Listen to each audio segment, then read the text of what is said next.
no entendimento das lições, nos dando a receptividade, a harmonia e o equilíbrio. No Evangelho segundo o Espiritismo, logo no capítulo 1, o item 8, Kardec vem trazendo sobre a aliança e a religião. Nós sabemos que o Espiritismo tem seu tríplice aspecto, são 3 aspectos, né? Filosofia, ciência e religião. A filosofia é o que nós tratamos, comportamento, como que a gente deve se portar diante das questões, certo? Então a doutrina traz para nós, através principalmente do Evangelho de Jesus, como proceder, como lidar com as questões do nosso dia a dia, sempre buscando a nossa parte, que nós precisamos fazer em primeiro lugar, que tudo parte de nós e que a espiritualidade sempre vai estar nos ajudando de acordo com o que nós estivermos fazendo, sempre vai nos auxiliar naquilo que nós estivermos fazendo. Então, seja para o bem, seja para o mal, nós vamos ser ajudados pela espiritualidade. Então a filosofia vem trazer para nós como que a gente deve pensar, como que a gente deve proceder, para que a gente possa ter um direcionamento, né? um auxílio naquilo que a gente está buscando. Porque muitas das vezes a gente acha que nós fazemos as coisas erradas, que as pessoas são influenciadas por causa dos espíritos, dos obsessores, do outro, mas na realidade a influência é muito grande. Pode, né? Às vezes a gente pode até achar que a pessoa fez porque foi influenciada, mas ele só é influenciado se ele tiver dentro dele aquela matriz, aquele respaldo, aquilo que deu receptividade àquela influência. Então, se nós quisermos ou vemos alguém fazendo qualquer coisa errada, criminosa, difícil, complicada, ele tem alguma coisa dentro dele que a espiritualidade aproveitou e ele acabou cedendo e fazendo aquilo. Se foi algo bom, a mesma coisa. Se nós estamos praticando caridade, se nós estamos ajudando, se nós vemos as pessoas buscando auxílio, ajuda, de alguma forma aliviar a caminhada do outro, ele tem dentro dele alguma coisa que dá a ele receptividade para ser influenciado aos bons espíritos. Então nós vemos que tudo parte de nós. Nenhum espírito superior vai nos obrigar a fazer o bem. E da mesma forma, nenhum espírito inferior, por mais trevoso que seja, ele vai nos obrigar a fazer qualquer coisa ruim. Então tudo vem de cada um de nós. Então por isso que a gente precisa sempre estudar, sempre estar em prece, sempre estar em bons pensamentos, sempre com boas leituras, boas músicas, para que a gente possa estar no nível de sintonia para atrair bons espíritos, atrair boas coisas. É assim que funciona. Imagina quando a gente passa numa rua, né, um restaurante qualquer, e aí você sente aquele cheiro de carne, aquele churrasco lá fazendo. Imediatamente você é atraída, eu vou comer aqui hoje, porque aquilo ali te atraiu, você gosta. Quem é vegetariano, quem é vegano, se sentir um cheiro de carne, fala assim, aqui eu nem entro, né? Tem outros que, dependendo do que estiver sentindo ali, aquilo que vai querer. Quem já viu às vezes aquele cheiro de piqui, né, que as pessoas adoram, né? Muita gente não, né? Eu sou um deles. A hora que você sente o cheiro de piqui, você pega até a vontade de comer. Mas a gente respeita, a gente fica junto ali e tal. Agora, querer que eu faça, não adianta. Você pode viver a vida inteira, desde pequeno ali, é da sua natureza ter aquela preferência, ter aquele gosto. Não é porque a sua família toda gosta, que todo mundo é da roça, que gosta do piqui, daquilo ali, que você vai gostar.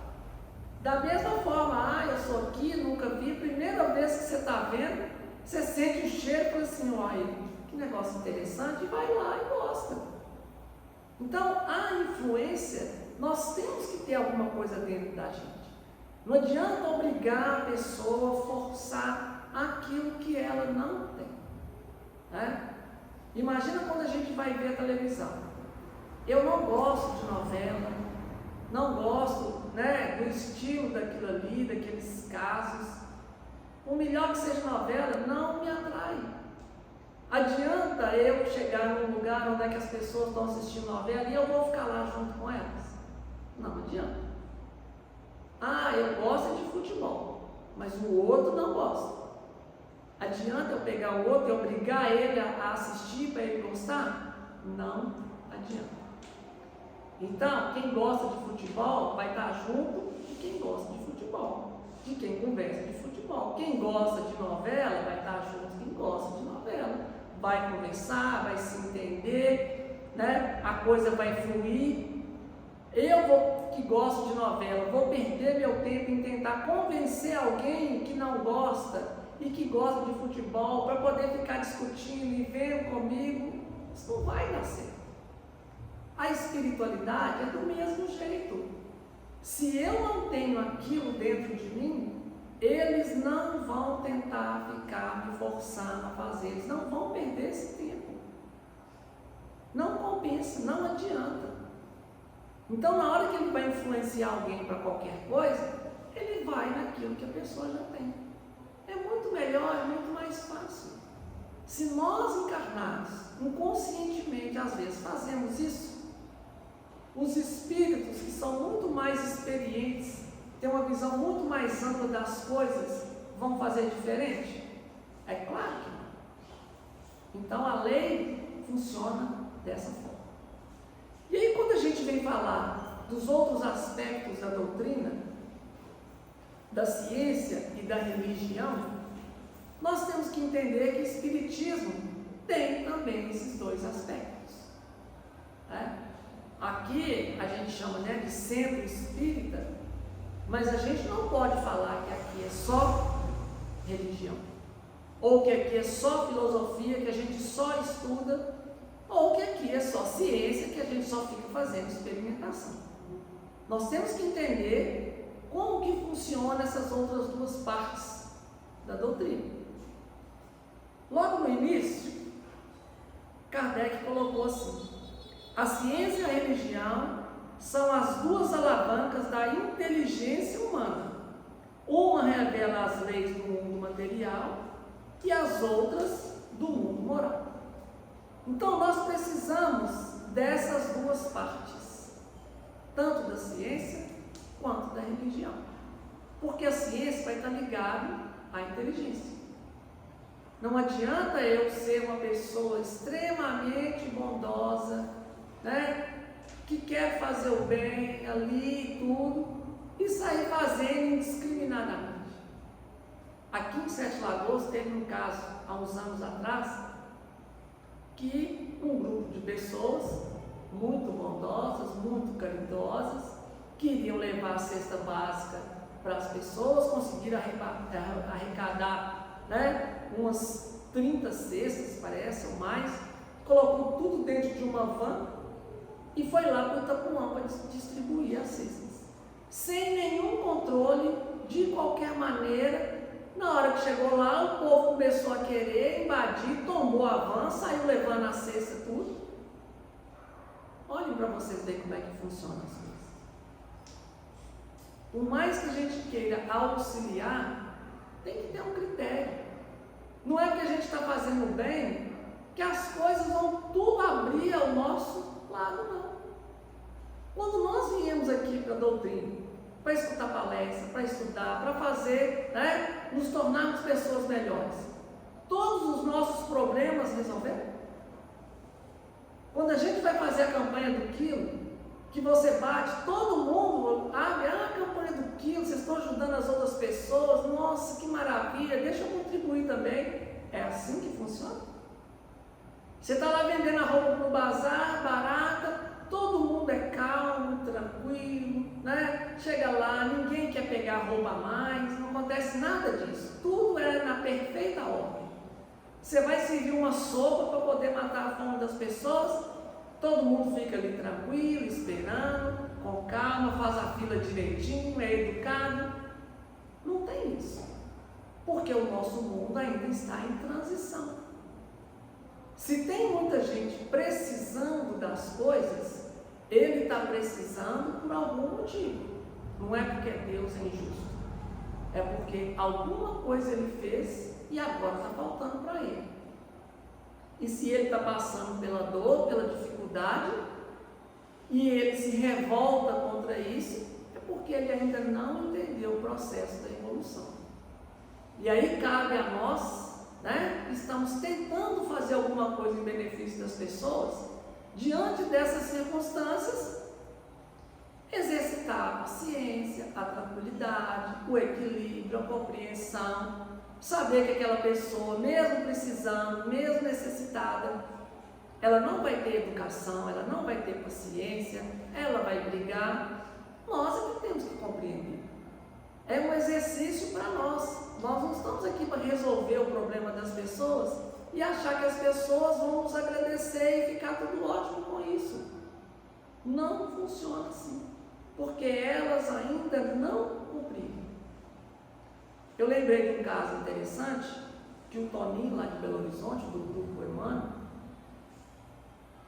falou que tinha um grupo de jovens que toda semana ia numa comunidade para poder auxiliar as pessoas. Faziam prece, conversavam, levavam alguma coisa e tal, era o trabalho deles. E aí, determinado dia, né, eles iam todo sábado e domingo. Aí, quando chegou, eles foram lá no sábado, chegou uma mãe, chorando, desesperada, pedindo para eles o que eles podiam fazer, porque a filha dela estava mexendo com droga, estava, né, mexendo com traficante, aquela confusão, e a mãe, né, aquele tumulto que é dentro de casa, a pessoa no tráfico, vendendo as coisas, correndo risco de vida o tempo todo. E eles falaram assim: olha, o que a gente pode fazer é uma prece. Reuniu todo mundo, pediu o nome dela, a mãe rezou junto, fizeram a prece para poder auxiliar a mãe. Aí a mãe sentiu aquela energia, ficou agradecida e foi embora. Quando foi no domingo que eles voltaram lá novamente, a mãe chegou pisando alto, xingando, revoltada, nervosa, queria bater em todo mundo. Vocês nunca mais devem fazer prece para ninguém, que a minha filha foi presa. E começou a xingar o povo e queria avançar neles, aquele tumulto, e o pessoal lá, e nós só fizemos uma prece. Não, vocês julgaram foi praga, vocês rezaram, minha filha foi presa, e revoltado. E a mãe foi. Aí, passou uma semana, eles voltaram lá, e vem a mãe de novo, cabeça baixa, chorando de novo, chegando lá, muito emocionada, e agradeceu a todos eles. Porque no dia que a filha dela foi presa, que ela estava lá no meio dos traficantes, a polícia deu uma batida, prendeu quem conseguiu prender, alguns fugiram, e a filha dela foi presa. No outro dia, uma grande rival foi lá para poder acertar a conta, para tomar a bomba de fumo lá, e quem estava lá, todo mundo morreu. A filha dela salvou porque foi presa. Então ela entendeu que aquela dificuldade, aquela prisão, mesmo achando, né, você está correndo esse risco, é isso que você está buscando. Mas foi um alívio, foi algo que no momento ela não entendeu. E assim é a nossa vida. As coisas acontecem conosco, nós não compreendemos, nós não entendemos. A gente acha que é culpa das pessoas, que é culpa de Deus. E aí a gente revolta. Mas, quando a gente passa a compreender, a gente percebe que está tudo certo. Então, quando a gente olha a questão da ciência e da religião, que a ciência é um método. Se a gente olhar aqui a questão, lá no dicionário, o que é ciência? Ciência refere-se a qualquer conhecimento ou prática sistemática. Em sentido estrito, ciência refere-se ao sistema de adquirir conhecimento baseado no método. Então, para algo ser científico, você tem que repetir aquela experiência e ela tem que acontecer. Se você pegar, por exemplo, a água pura e você pegar uma colher de sal e derramar lá e misturar, o que é que vai acontecer? O sal vai dissolver e você não vai ver, porque ele vai misturar com a água. Esse é o experimento científico. Em qualquer lugar do mundo que você for, em qualquer época do ano, em qualquer ano, pode ser daqui 100 anos, pode ser quem fez 50 anos atrás, se a pessoa pegou um copo de água, pegou uma colher de sal e colocou lá e misturou, o sal dissolveu. Você pode fazer isso 1000 vezes. Nas 1000 vezes você vai ter o mesmo resultado. Então você comprova que uma colher de sal em um copo de água é dissolvido. Então não importa onde você faça isso, isso sempre vai acontecer. Isso é científico. Qualquer pessoa que fizer isso vai obter o mesmo resultado. Por isso que a ciência tem dificuldade de explicar a questão dos espíritos. Quando, na época de Kardec, fizeram experimentos para poder comprovar cientificamente que o espírito existe, fizeram várias experiências.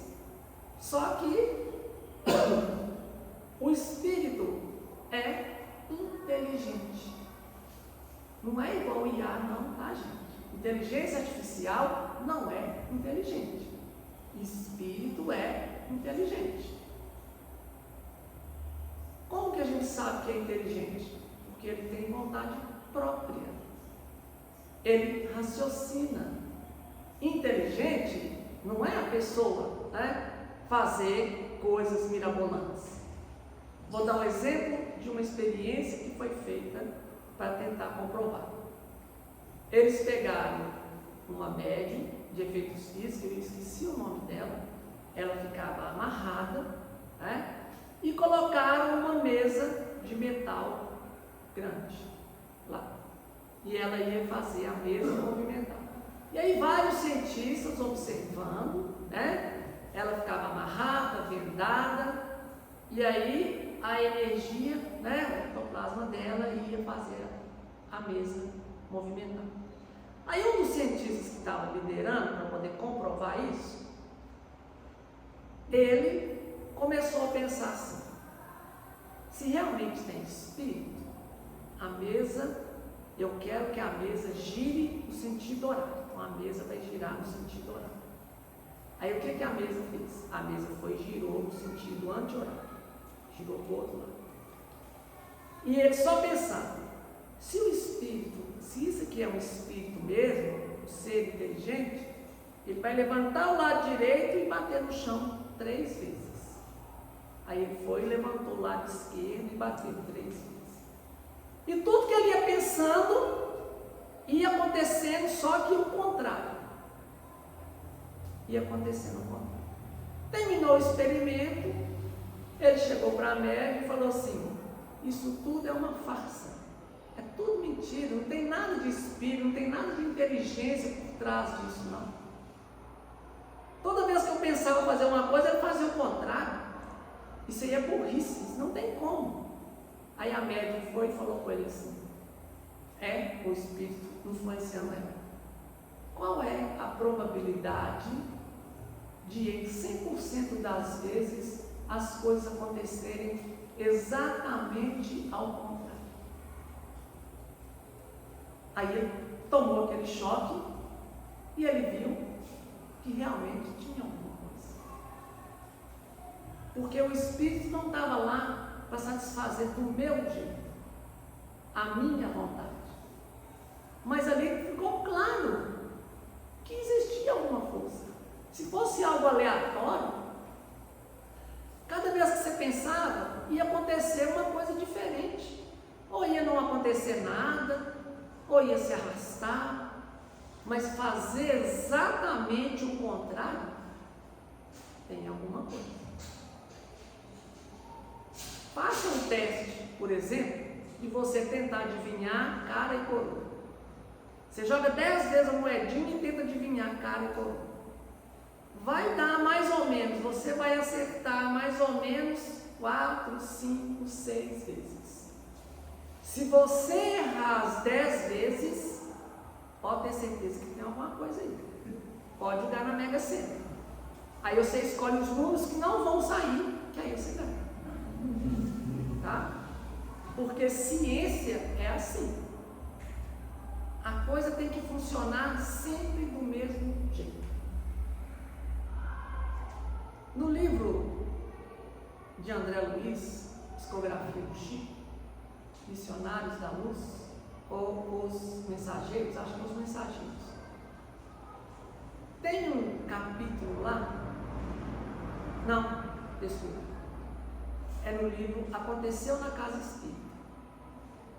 Tinha uma médium que ela, o sonho da vida dela era ser médium de cura.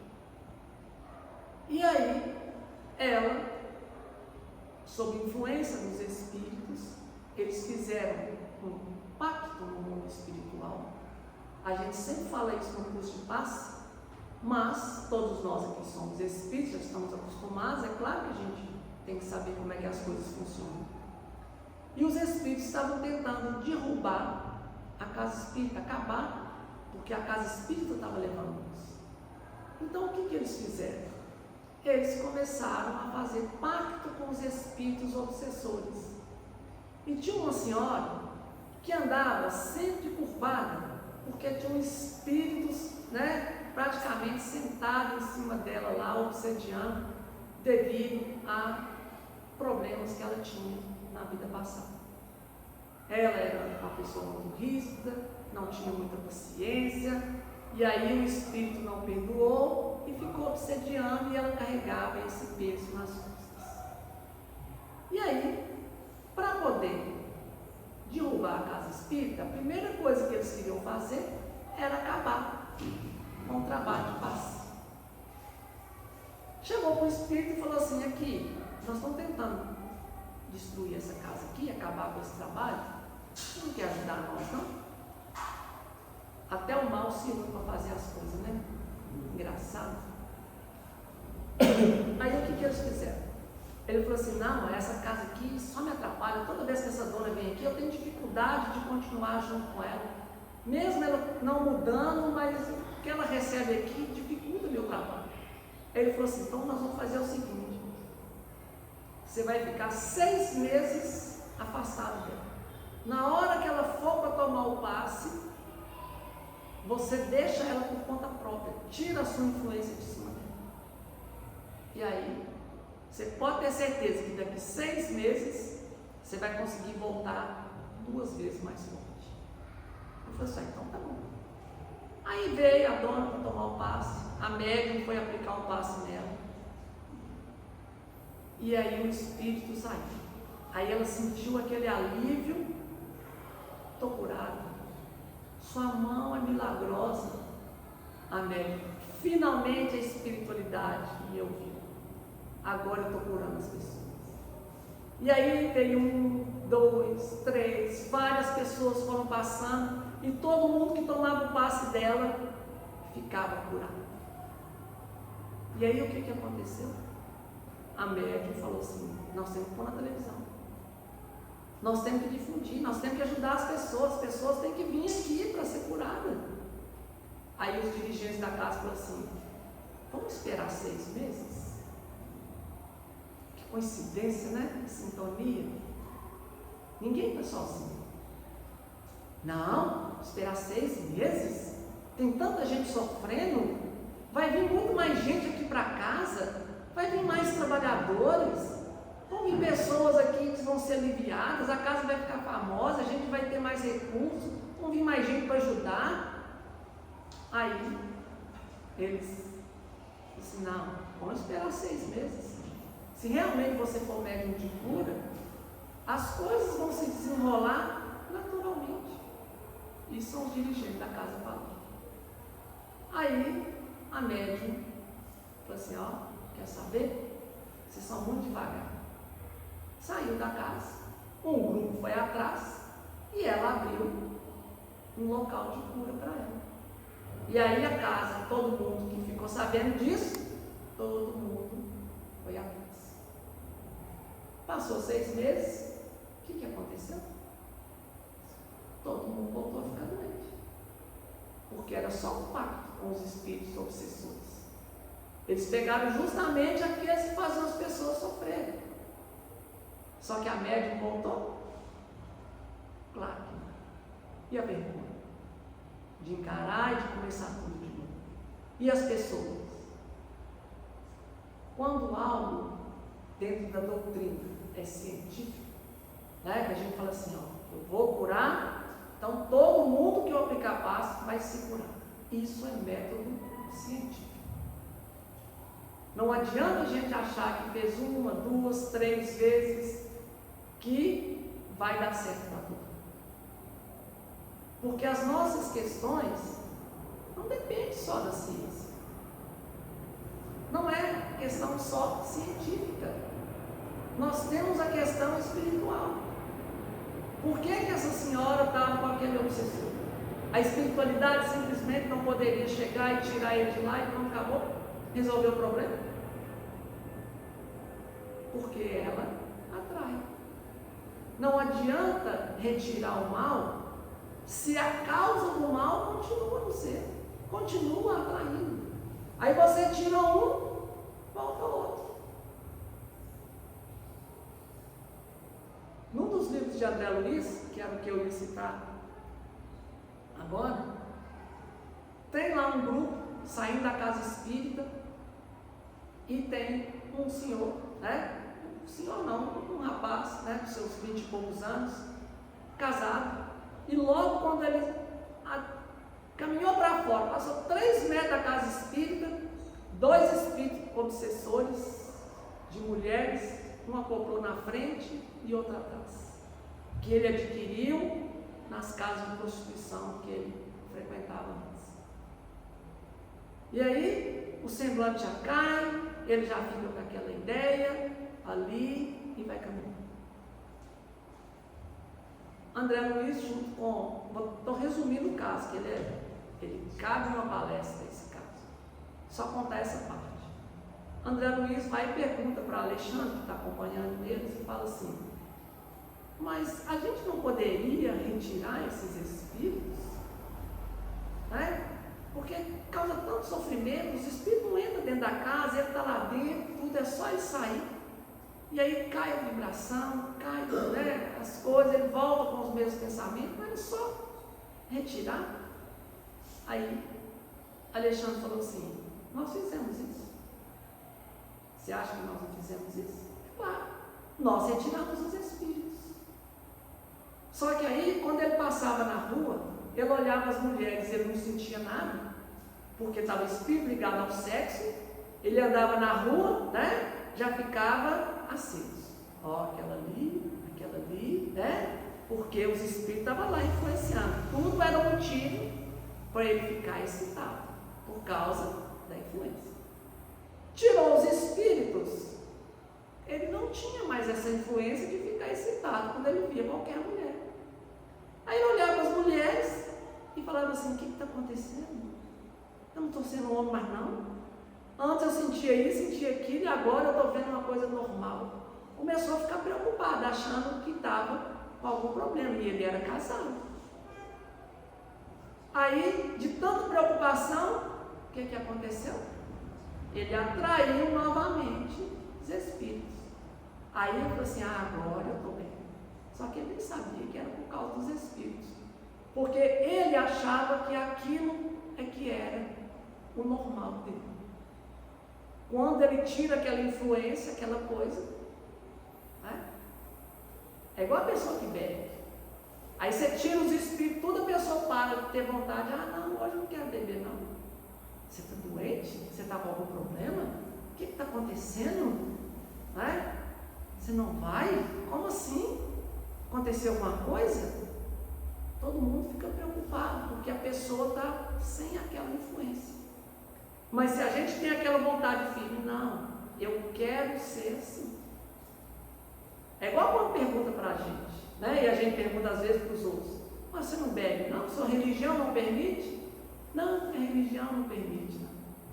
Porque se permitisse, você bebia. Só que nós que somos espíritas, se alguém perguntar, você não bebe? Não, a sua religião não permite. Não, se permite, eu posso beber o tanto que eu quiser. Só que eu não quero. Não acho correto, não é bom para mim, nem para as pessoas que estão ao meu lado. E é uma opção minha. Porque se eu quiser, eu posso. Então eu tenho um espírito não me proíbe.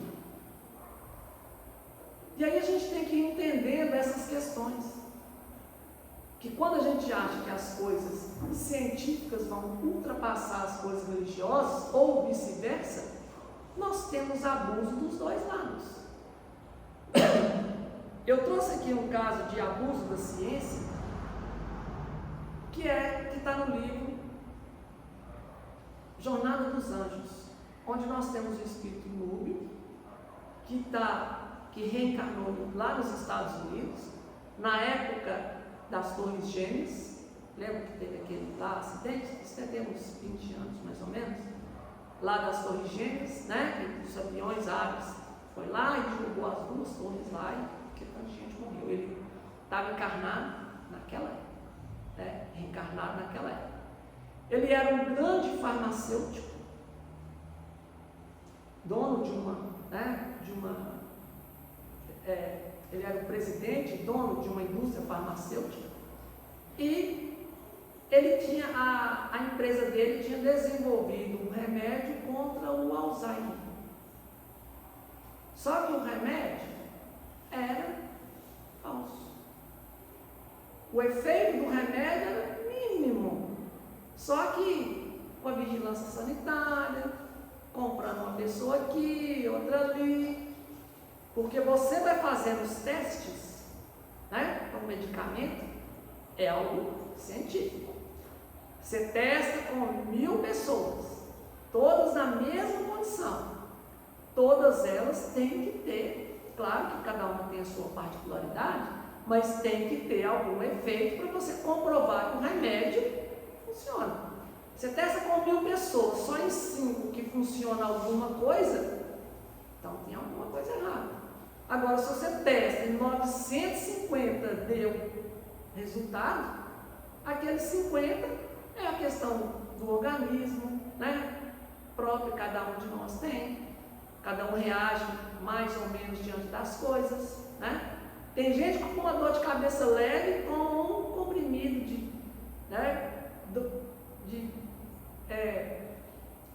de Neosaldina e mais um de Novalgina, né? 1 grama, aí resolve.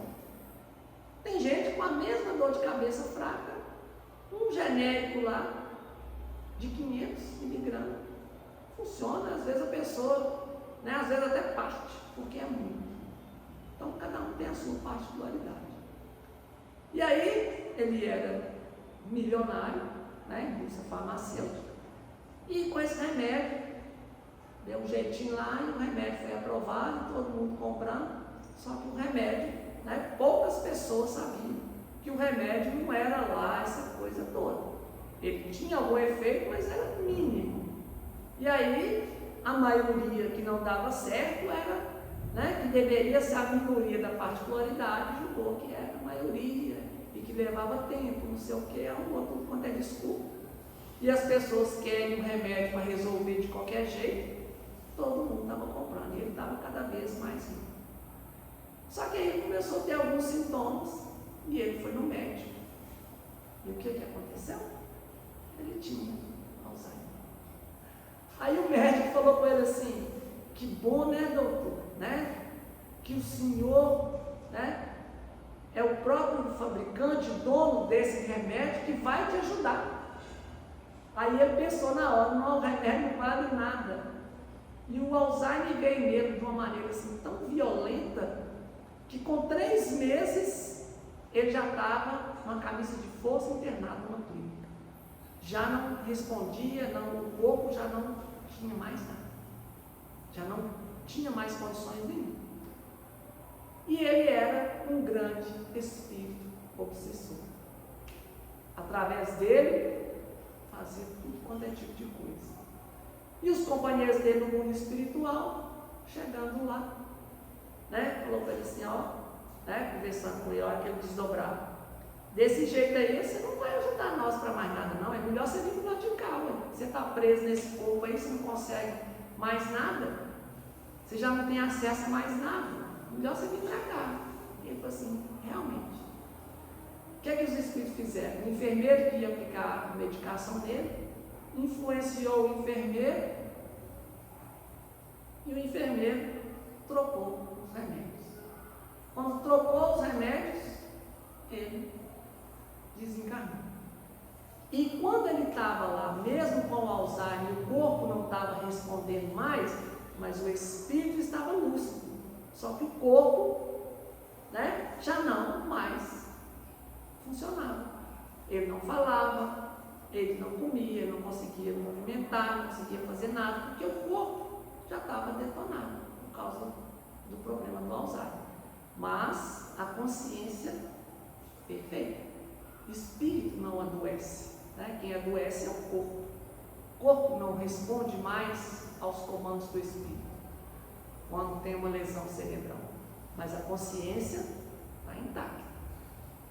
E aí, a hora que tomou o remédio, ele desencarnou na hora, o medicamento, e ele foi saindo do corpo e já falando: enfim, livre, posso voltar para os meus trabalhos. Aí a espiritualidade só abriu aquela luz assim, já todo mundo esperando ele, os companheiros dele, e pegou todo mundo e viraram exilados da terra, né? Já foram para um outro mundo mais atrasado para dar continuidade à sua evolução, porque aqui não cabia mais. Para algo funcionar, tem que ser sempre do mesmo tipo. E um abuso da religião, nosso tempo já está acabando. Vocês já viram falar do mal de 7 dias? A maioria aqui, né, já passou dos 30, então vocês devem conhecer lá dos pais, né, das mães, ou vocês mesmos, né, dependendo de alguns aqui. A pessoa morria do mal de 7 dias. Então a pessoa tinha que ficar isolada, não podia fazer nada. Por que todas as mulheres não morreram no mal de 7 dias? Porque eram só algumas. Foi se descobrir depois que qual que era o problema? Tétano. Quando a mulher dava à luz, no parto, se a tesoura ou a faca, ou seja lá o que for, que ia cortar o cordão, não tivesse sido desinfeccionado, né? Não tivesse sido limpo, esterilizado, ou pelo menos passado um álcool, ali podia ter alguma ferrugem, alguma coisinha que transmitia o tétano. E aí, dentro de 7 dias, a mulher morreu. E aí falava que era Deus, que era um mal de 7 dias naquele lugar, naquela pessoa, que ela fez alguma coisa. Se todas as mulheres que tiver um parto, você pegar um instrumento enferrujado e você cortar, todas vão ter tétano. Não vai ter aquela que está livre disso aí por questões espirituais, que é aquela porcentagem que foge a isso aí. Mas pode ter certeza que todas vão fazer. Quantas pessoas vocês ouviram falar, principalmente na cidade, nos hospitais, que morreram com mal de 7 dias? Não tem. Se tiver, pode ser uma roça distante, num lugar ermo, que não tem recurso nenhum. Mas em cidade, dentro de hospital, não tem. Por quê? Descobriu-se. Não era nada de Deus, não era nada relacionado à religião, não tinha nada disso. Então nós temos que ter essas duas questões juntas. Não achar que tudo que acontece a gente tem que levar dentro da ciência, que se eu fizer várias vezes vai acontecer, mas desde que seja científico, desde que a gente tenha uma visão mais ampla das coisas. Quem tem a capacidade de prever o tempo hoje?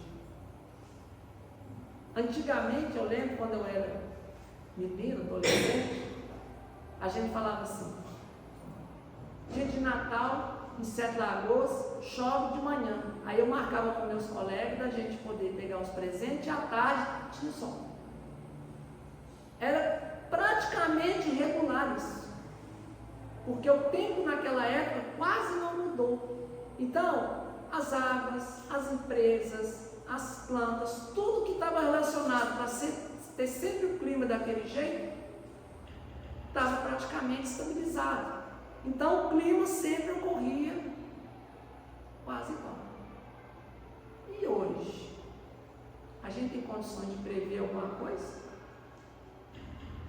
A gente levanta de manhã e escuta no rádio, né? Chega lá igual ontem, hoje, ó, risco de trovoada, de enchente, não sei o quê. Aí você olha assim, uai, mas o que é isso? O céu está claro, não tem nenhuma nuvem.